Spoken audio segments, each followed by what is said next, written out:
Boa tarde, meu nome é Gabriel Cooper, eu estou aqui para apresentar sobre o artigo Uma análise de interoperabilidade e desempenho de projetos OpenAI com núcleos de redes móveis de quinta geração. Primeiramente, um sumário da apresentação, teremos uma introdução, seguida da fundamentação teórica, trabalhos relacionados, metodologia de avaliação, por fim, a avaliação de interoperabilidade e desempenho e discussões.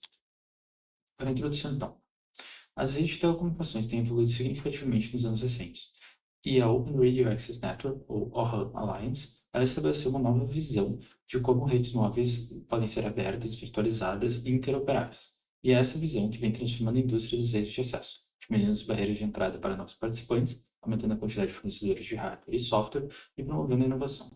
Baseado nessa visão, foi proposta uma nova arquitetura para RAM, em que as antigas base stations que eram monolíticas foram quebradas em três componentes: uma CPU ou unidade central, uma DU ou unidade distribuída e uma RU ou unidade de rádio.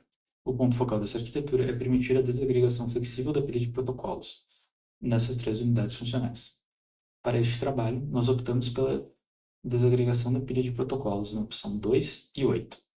Pensando nisso, a motivação deste trabalho é testar a interoperabilidade e desempenho de projetos de código aberto de redes de acesso compatíveis com o modelo RAM e de núcleos de quinta geração. Bom, aqui nós temos um diagrama de blocos contendo as principais interfaces de uma rede de quinta geração. Começando pela esquerda, nós temos um Consumer Off-the-Shelf User Equipment, ou um COTS-UE, que se conecta através de ondas de rádio à unidade de rádio. A unidade de rádio, por sua vez, se conecta através das interfaces front hall a GNODE B, ou GNB, que é apenas a agregação da unidade distribuída com a unidade central. Elas se comunicam através da interface F1. A GNODE B, por sua vez, se comunica com o NIR-RTRIC. O NIR-RTRIC é a plataforma das X-Apps e opera em ciclos de controle de até 10 milissegundos, enquanto o non-RTRIC opera em ciclos de controle de 10 milissegundos a 1 segundo. Já na direita, nós temos o núcleo. O núcleo se conecta a GNODE B através de duas interfaces. A N2, que é uma interface de controle que se conecta ao Access Management and Mobility Function, ou AMF, e a N3, que se conecta ao User Point Function, ou PF. O núcleo, por sua vez, se conecta a uma rede externa. Aqui nós temos a tabela de trabalhos relacionados. Na primeira coluna, nós marcamos se o trabalho propõe ou não testes, que tipo de testes são esses nas colunas do meio, e por último, se são testados os projetos de código aberto. Primeiramente, nós temos o ORAN TFG, que é o ORAN Testing and Integration Focus Group. Ele é um grupo criado dentro da ORAN para gerar testes que serão utilizados pelos OTICs, que são os Open Testing and Integration Centers, mas eles, por si só, não realizam nenhum teste, eles apenas criam especificações. O Wang et al., por sua vez, ele acaba trabalhando com sistemas completos, mas sistemas proprietários. Ele não trabalha com, ele não analisa projetos de código aberto, apenas proprietários. Enquanto isso, nós temos Cabilondo, que utiliza projetos de código aberto, mas ele tem um foco em redes 5G e Sentinel 1, e por isso acaba não testando o RIC. Depois nós temos Yang, que cria uma interface web para poder testar, para automatizar testes na interface ON, que é uma interface de orquestração da ORAN, mas infelizmente essa interface não é utilizada por nenhum dos projetos de rede de acesso que são testados no nosso trabalho. O Shell, por sua vez, traz sobre o 5G Opera, que é um projeto entre a Universidade de Dresden, na Alemanha, e o consórcio do Erecom. Ele foca na importância da interoperabilidade para a criação de redes de 6G. Krasnik, por sua vez, ele propõe testes e destaca o fato de que alguns fornecedores hesitam em adotar testes de interoperabilidade, assim como o alto nível de recursos necessários para planejar e implementar redes móveis.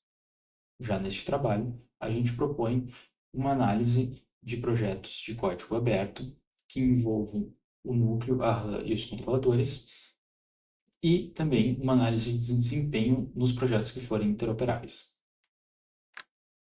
Em sequência, nós temos a metodologia de avaliação adotada. Ela utiliza de um System Leader Test, ou SUT, que é um conjunto de componentes a serem testados no sistema. Para generalizar essa metodologia adotada, foi definido um SUT completo com a RAM, os RICs e o núcleo 5G. Entretanto, os testes mais especializados utilizam apenas uma parte do SUT. Nesse trabalho, nós utilizamos como código USB um telefone celular e como rádio um USRP, um User Defined Radio, modelo P210. Já para os computadores, nós utilizamos alguns modelos diferentes, que são descritos no próximo slide.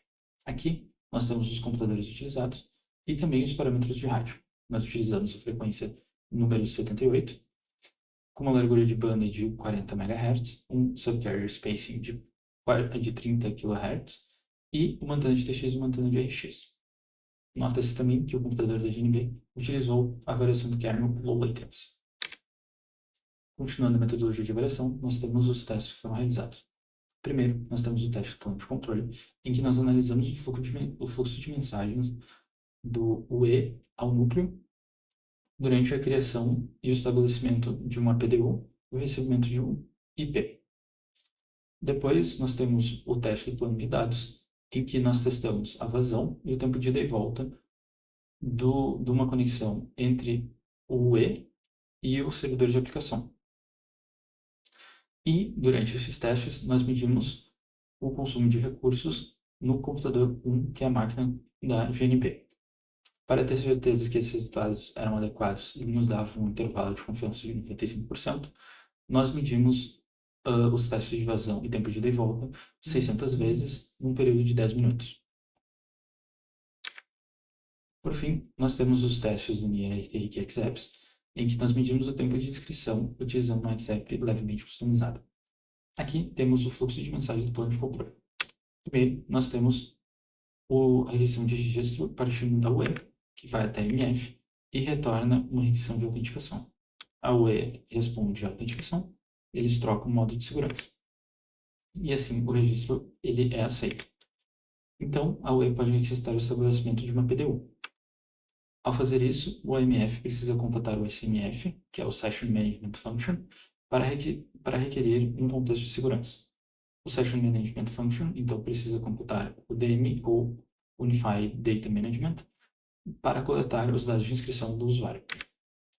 Devolvendo esses dados ao AMF, pode-se, então, completar o processo de criação e estabelecimento de uma PDU. Sendo assim, o plano de controle é estabelecido e a PDU é estabelecida. E, utilizando essa PDU, o túnel GTP é estabelecido para o plano de dados. Aqui, nós temos o fluxo de mensagem, então, para o teste do NIR-RTIC. Primeiramente, nós inicializamos o NIR-RTIC e ele recebe uma mensagem de configuração do Etnode. O Etnode é nada mais ou menos do que um elemento que se conecta através da interface A2, como o seu ou DEU. Depois de ter se conectado com o Etnode, a XApp é inicializada manualmente. A XApp então solicita o registro ao RIC, recebe sua resposta, e dentro dessa resposta tem uma lista de Etnodes que estão conectados àquele RIC. Através dessa lista, ela pode solicitar a inscrição a uma métrica do Etnode. E este é o elemento que é cronometrado. E, tendo esse tempo cronometrado, nós temos a medição do tempo de subscrição. Aqui nós temos os resultados da avaliação de interoperabilidade e desempenho. Primeiro, nós temos as redes de acesso, em vermelho, o Open Air Interface GNB e o SRS Hub. Depois, os núcleos, o OpenVibe.js, FreeFibeGC e o Open Air Interface Core Network. Em amarelo, nós temos o FlexRIC e o RIC da ORAN SC. E por último, as XApps. Nessa tabela, preto indica a diagonal da tabela, enquanto cinza indica testes que são inválidos, como por exemplo o uso de duas redes de acesso simultaneamente. Em verde, nós apresentamos os resultados que interoperaram, e em vermelho, os resultados que não interoperaram. Aqui nós temos os resultados dos testes do plano de dados. Primeiramente, o tempo de ida e volta, utilizando a ferramenta ping, ou seja, estamos utilizando mensagens de CMP na camada de rede, com um tamanho de 64 bytes. E nos gráficos apresentados podemos observar que o Open Air Interface tem uma performance consideravelmente melhor, tendo um tempo de ida e volta menor. Contudo, ao calcular o tempo de ida e volta utilizando o iPerf, que utiliza pacotes TCP e utiliza pacotes de um tamanho muito maior, de 1500 bytes, nós acabamos observando uma variação completa no gráfico. Agora, a utilização da rede de acesso não faz mais muita diferença, e nós temos uma variação em especial em destaque ao Open Interface Core Network, que apresenta o menor tempo de ida e volta entre os núcleos. Passando para o teste de vazão, nós podemos observar duas anormalidades.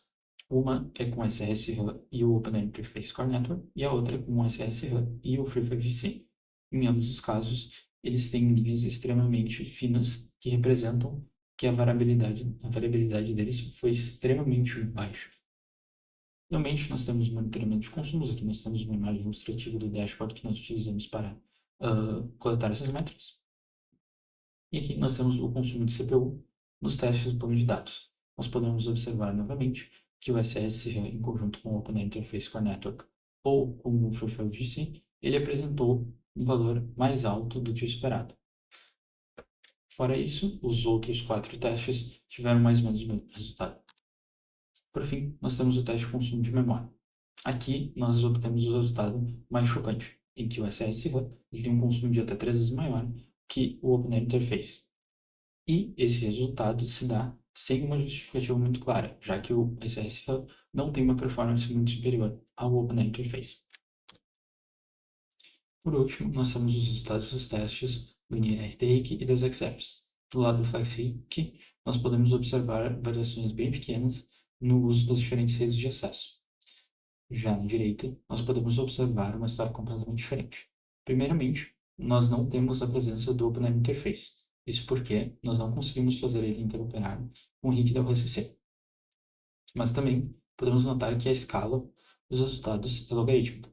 Isso se dá pelo fato de que, para se alinhar melhor com as especificações da URAN, o RIC da URCC utiliza do Routing Manager, que só verifica a conexão de novas XApps a cada 1 segundo e a proximidade deste temporizador, com o momento em que nós inicializamos a XApp, é o que gera essa variação maior nos resultados. Finalmente, temos a sessão de discussões. A primeira discussão que é interessante levantar é entre o FlexRIC e o RIC da URCC. O FlexRIC ele é monolítico, o do RIC da URCC ele é distribuído. O RIC da URCC ele também utiliza do protocolo RMR para se comunicar com as XApps, enquanto o FlexRIC utiliza de um socket SCTP. Por isso, o RIC da ORCC é muito mais alinhado com as especificações da ORAN.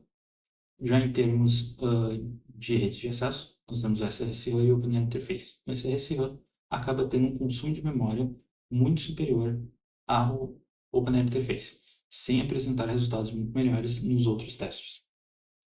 Para finalizar a sessão de discussões, nós temos um núcleo que se destaca, e é o núcleo do Open Interface Core Network. Ele se destaca pois durante o teste do tempo de ida e volta com pacotes de 1500 bytes, ele apresentou uma performance superior ao resto. Para isso, a performance dele foi comparável com os outros núcleos. Por fim, nós gostaríamos de oferecer um agradecimento à FAPESP pelo financiamento através dos projetos Por Vir 5G e Samurai, à Unicinos e ao WGRS. Obrigado e até a próxima.